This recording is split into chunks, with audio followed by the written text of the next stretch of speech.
What is going on, Eagles Nation? Happy Tuesday. Stephen Hellmann here alongside Tom Aresco, the weekly Chirp, and things have died down a little bit. Yeah, a lot of drafts. Things are settled down. Yep, the mock draft started getting, season. building more up and more up. And Sure. the Eagles fan base is pretty split. A lot of guys are open to or want playmakers still for this offense, such as a running back or a wide receiver. And then a lot of fans are just sold on picking a cornerback. A lot of them are just locked in at picking a cornerback, and and then there's those people that are saying best player available. So I think that's kind of where I stand. Is I want the best player according to those needs. So Corey Davis or Dalvin Cook or Leonard Fournette or Mike Williams or maybe even John Ross. If any of those guys are there, and Marshawn Lattimore's gone, then those five, I would definitely say four. John Ross, because of his injuries, I'd say. But, everyone's kind of banged up, but that's a whole different conversation. Let's just say those four. Leonard Fournette, Dalvin Cook, Corey Davis, Mike Williams. They're all better than the second best cornerback in the draft. Yeah. I just don't think, because I don't think there's a clear-cut second best now that Sidney Jones is gone. His Achilles. And he'll be a later round pick for sure. Good stash for a team. However, I don't think there's a clear-cut number two after him. I think there's a lot of guys that stock will go up as the draft gets closer. A lot of people are saying Tre'Davious White. I call him just Trey White. Gary Conley, the other Ohio State corner. Tease Tabor, the Florida corner. So a lot of these guys, they've been up and down the board, and now there's kind of a debate on who the Eagles could get if Lattimore's gone, and I just think it's either Lattimore or wait on a corner for the second round, because all these guys, you don't know what's going to happen. So let some guys fall off the board and pick, a guy that you like from the second round. The guy's not going to be that bad, and then adding an elite playmaker, such as one of those four guys, it's going to be great.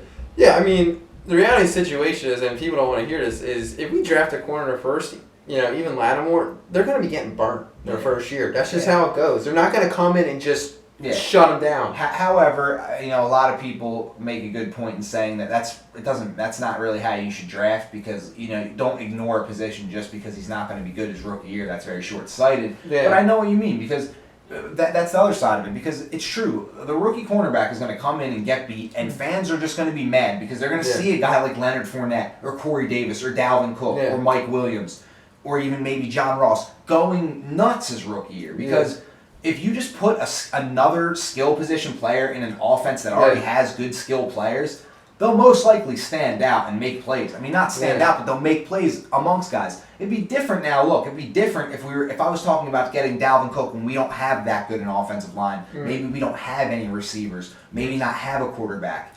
Maybe not have any guys on defense. But Dalvin Cook, or Leonard Fournette, any of the top running backs, if you just pick one of those guys, they're just known. Both of them have just proven to produce whenever they're on the field. Getting the ball healthy. I know Fournette had somewhat of a down year last year, but Dalvin Cook has produced for 3 straight years at a crazy rate. You just know when you plug one of those guys into our offense, it's just boom. You just have such a dynamic offense, and then everything else after that, I would just like to take the next couple years to work on. But you're in range. Now, people say there's going to be backs next year.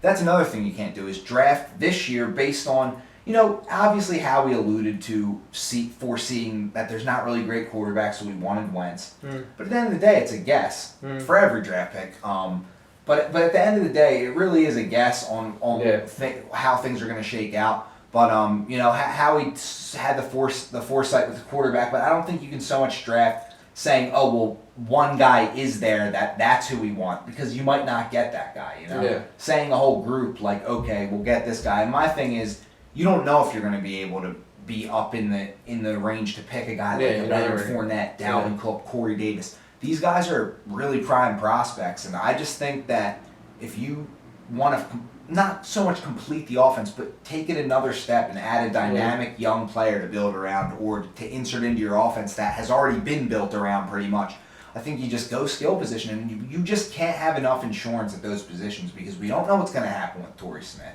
I think Alshon will be fine. Jordan Matthews, who knows? You're probably not going to bring him back. It leaves you with DGB and Nelson Aguilar. So, I mean, adding a Corey Davis would not be the worst thing. Yeah. You know, it's very short-sighted to think we don't need a receiver.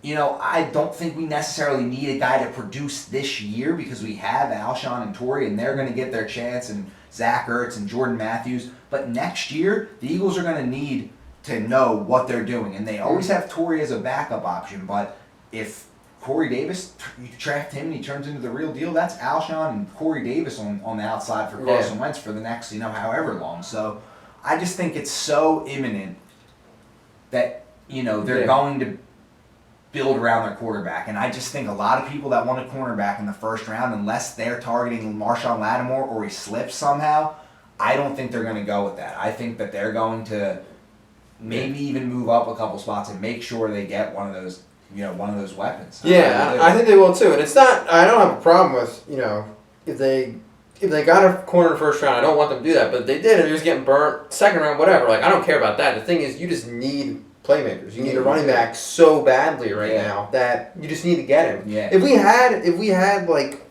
I don't know, we had... I think the team... If we had a stable running back, not even someone that good. If we just had someone that was like decent, like carries. If we had like Latavius Murray on the roster or some like I wouldn't be so like, oh, let's get the running back over. You just need one. You don't have one. Yeah, you don't have a guy. So you that's don't why have a lead back, and everyone says back by committee, but you don't even have a guy that's like. You still need a lead guy. In a committee, you don't. If you spread the carries evenly, that probably means you don't have a lead guy, and those teams don't really do that well. Yeah. Like in Houston, when Arian Foster went out, they gave Alfred Blue carries when Foster was in. They gave the other guy from Auburn, Ben Tate. He got a lot of carries, but Arian Foster was able to make them get carries because he was a lead guy. You look around the league and the running backs, even in Dallas, it's Zeke who takes up like 90% of their carries. They really pound the lead back. But guys like Alfred Morris, Dan McFadden will come in and have a couple good runs because they're fresh. We don't have that lead guy to allow other guys to do anything.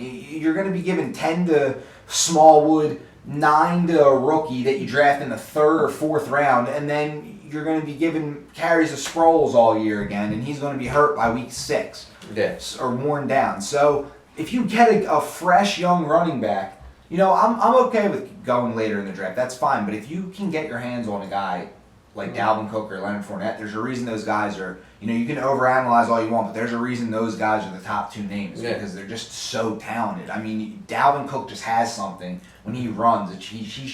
He like sees people before they're even like coming at him. It's crazy, and he makes such good counter moves, and it's just his vision's unreal. And I don't think, you know, people really take that into account when they look at how the guy runs and things like that. They look at stats and catches, passes. I mean, I've promoted Dalvin Cook plenty of times on this show. You know, and on Twitter and things like that. Look, I like other prospects. There's other great prospects out there. There's other guys to look at. But I think those are the 3 needs you need to look at, and whichever is your best player from one of those 3 positions, you just take them. So I just don't believe that it's going to be corner. I don't think the Eagles have Gary and Conley rated higher than Leonard Fournette on their draft board, and Fournette might be gone. That's very, very possible. But if they really want a player, Howie Roseman's not shy about moving up, and he's hanging on to guys like Michael Kendricks for a reason, you know. Or maybe Ryan Matthews, you know, you never know. The guy gets healthy, and maybe someone wants.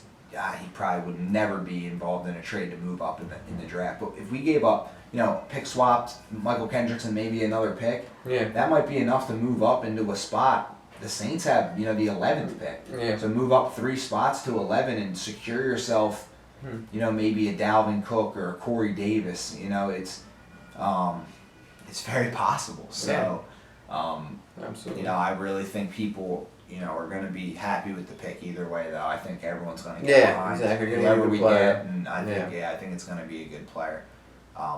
It really just comes down to who they have ranked on their board, and I just think that those skill guys. I think that Howie Roseman is so dedicated to building around Wentz that he's you have to. That's why you got him. You got to set him up in the best way possible. He's thinking he's going to be a good quarterback, and you know what? We can fast track him to great if we get him some weapons around. You know, they didn't do with Donovan. Yeah, exactly, and they you know, I think cornerback is such an urgent need.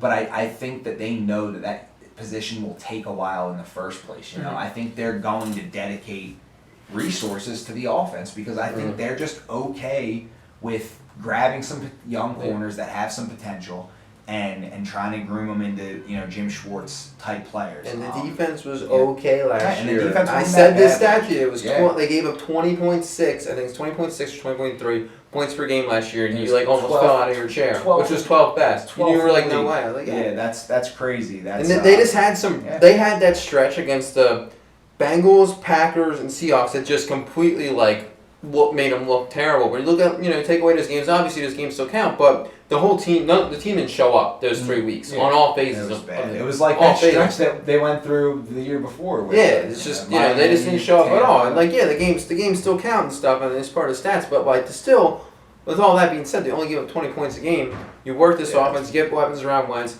you can build this team. You have some guys on that defense that, while it's not complete, you have some guys that can make plays. You know, Jordan Hicks made a lot of plays this year. Malcolm Jenkins is always making picks. You know, you got strip sacks, you know.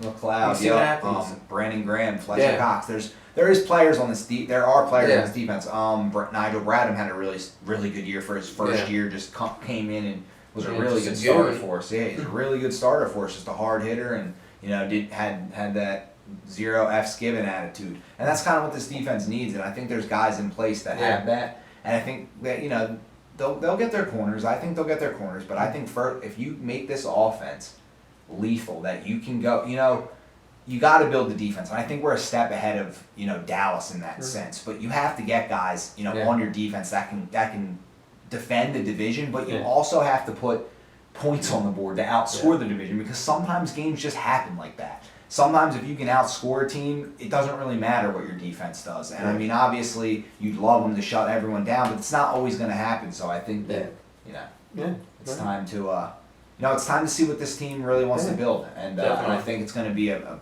playmaking squad and a tough defense too. And you'll see that'll come together in the next couple of years. All right, guys. Well, thank you for joining us. We'll see you later in the week for a Bird Bus. Have a good night.